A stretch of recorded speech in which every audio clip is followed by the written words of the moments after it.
జీవితం కూడా ఒక సాక్ష్యమే.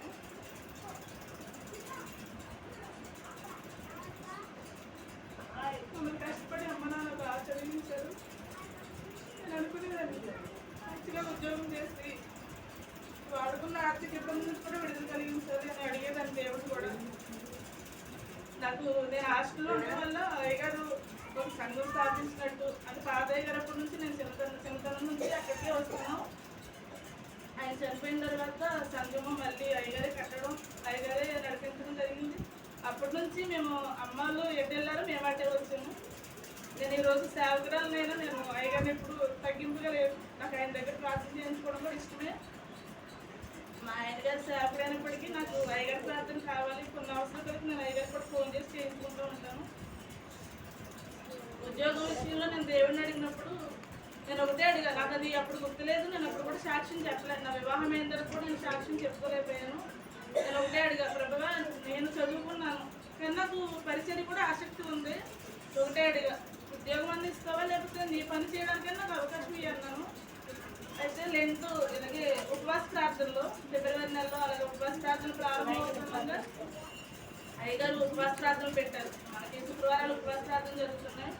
3 వారాలు శుక్రవారం ఉపవాస ప్రార్థన పెట్టుకుందామని చెప్పారు ముందుగానే. అమ్మ నేను కూడా అనుకున్నాం, వివాహం విషయంలో అయినా కార్యం జరగాలి లేకపోతే ఉద్యోగం విషయంలో అయినా కార్యం జరగాలి.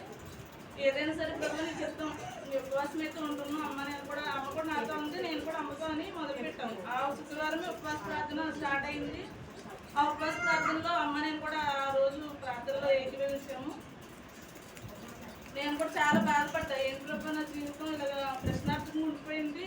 ఏదో ఒకటి నాకు ఒక సమస్యకు నాకు ఒక సొల్యూషన్ కావాలి, సమాధానం కావాలి అని కన్నీటితో అడిగాను. ఆ రోజు అయ్యగారు కూడా 7 ప్రార్థనలకి అవకాశం ఇచ్చారు. అందులో ప్రార్థన చివరి ప్రార్థన నేను చేశాను. అనుకోకుండా ఆ రోజు నాకు కూడా అవకాశం ఇవ్వడం 7వ ప్రార్థన నేను కూడా చేశాను, కన్నీటితో చేశాను.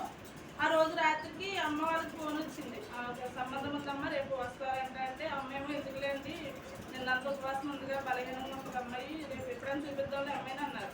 నాకు లేదని పర్వాలేదు ఉపవాసమే కదా రేపు వస్తాము అన్నారంట. శుక్రవారం ఉపవాసం ఉన్నాం. ఇంకా మేము 2 వారాలు చేద్దాం అంటే కంటిన్యూగా 7 వారాలు చేద్దాం అనుకున్నాం. మొదటి వారమే ప్రారంభించాము. రేపు శనివారం, ఈరోజు శుక్రవారం అయ్యింది, మేము ఇంటికి వెళ్ళాం. ఇలా ఫోన్ వచ్చింది, రేపు శనివారం వాళ్ళు వచ్చారు. వచ్చిన వెంటనే సేవకుడే వచ్చాడు. నా జీవితంలో మరి సేవకుడే ఉండాలి, ఒకవేళ నా పక్కన నేను ఎప్పుడు అనుకోలే పరిచర్య చేయాలని నా ఆలోచన కాదు అసలు. ఏదో ఒక ఉద్యోగం, ఎవరో ఒక ఉద్యోగస్తుడే వస్తాడేమో అనుకున్నాను కానీ ఒక సేవకుడిని చేసుకుంటానని ఎప్పుడు అనుకోలే. దేవుడు కూడా నా ఆయన చిత్తము నా జీవితంలో లేవి ఉందేమో. శనివారమే అలా రావడం, వెంటనే వాళ్ళు కూడా అమ్మాయి బాగానే ఉందని వాళ్ళు కూడా ఓకే అనుకుని వెళ్ళిపోయారు. సేవకుడిని అయితే చేసుకున్నాను.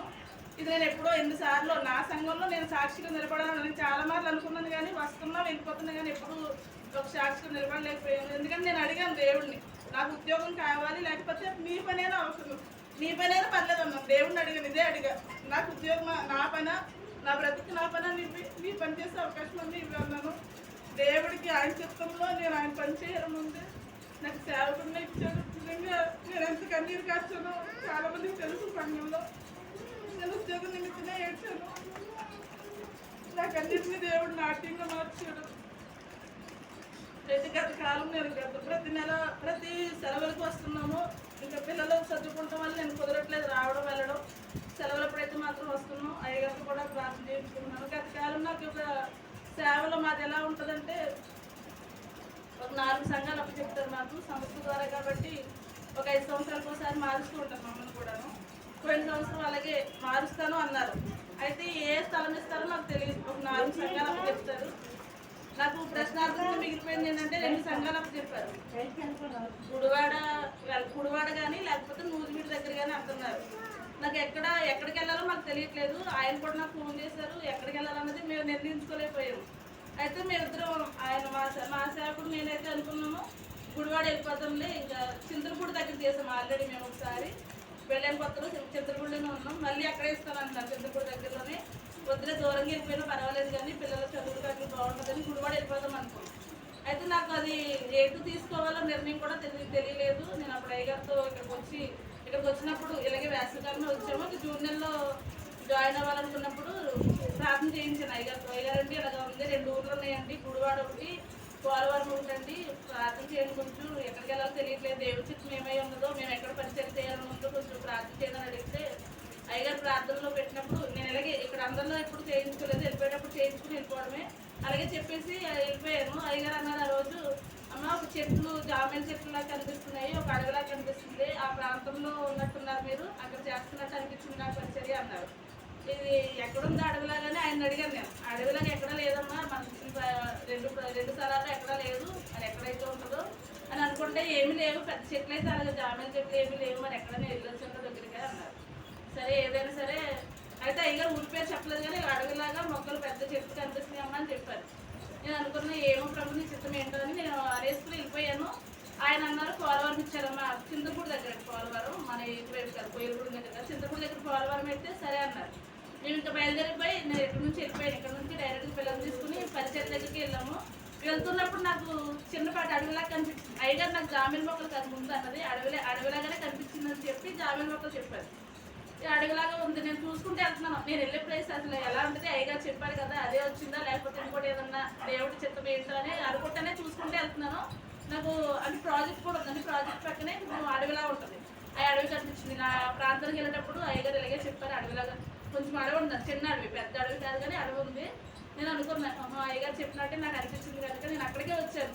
కాబట్టి నేను వచ్చే సంవత్సరం వెళ్తాను మళ్ళీ సెలవులకి, అప్పుడు కనుక ఖచ్చితంగా నేను సాక్షి నిలబడాలి. ఎందుకంటే నాకు దర్శనం అయ్యగారు చెప్పారు, అది నా జీవితంలో నెరవేరింది. నేను ఆ ప్రాంతానికి పరిచయకి వెళ్ళాను కాబట్టి నేను సాక్షి నిలబడాలనుకున్నా. పోయిన వారం చెప్దాం అనుకున్నా, ఇంకా రేపు ఎల్లుండి వెళ్దామని, ఇంకా చివరి వారం వెళ్ళేటప్పుడు చెప్పి వెళ్దామని అనుకున్నా. దేవుడిది నా సాక్ష్యం అండి. అలాగే నా పరిచర్య కోసం కూడా నా సేవకుడి నేను పరిచర్య చేస్తున్నా. కొంచెం ఇబ్బంది మాకు కూడా. అయ్యగారు చెప్తున్నప్పుడు కష్టమే, ఉద్యోగం అయితే నెలకి జీతం వస్తుంది, నాకు ఆర్థిక ఇబ్బంది కాదండి. నేను ఎప్పుడు ఆర్థిక ఇబ్బంది ఎప్పుడు బాధపడలేదు, కానీ నేను అయ్యగారు చెప్పినప్పుడు చాలా బాధపడుతుంది. సంఘం ఉంది, అయ్యగారు ఎందుకు ఆర్థిక ఇబ్బంది పడుతున్నారు, నేను మొన్న వెళ్ళాను, నాకు ఆర్థిక ఇబ్బంది తక్కువ, ఆయన ఎప్పటి నుంచో పరిచయం చేస్తున్నారు, ఆయన ఆర్థిక ఎందుకు ఇబ్బంది పడుతున్నారని చాలా మాటలు అనుకున్నాను. సంఘం ప్రోత్సాహంగా ఉండండి, ఆర్థిక ఇబ్బందులు మాకు ఉండకూడదు, మన పరిచారకుడికి మన సేవకుడికి కూడా ఉండకూడదని మీ అందరి ప్రార్థనలు మా కుటుంబం వరకు కూడా అడగండి. మా పిల్లలిద్దరు కూడా చదువుకుంటున్నారు, వారి చదువుల కోసము మా పరిచర్య కోసము మీ అందరి ప్రార్థనలు పెట్టమని నిన్న చిన్న సాక్షి దేవుడి సాక్ష్యం దీవించి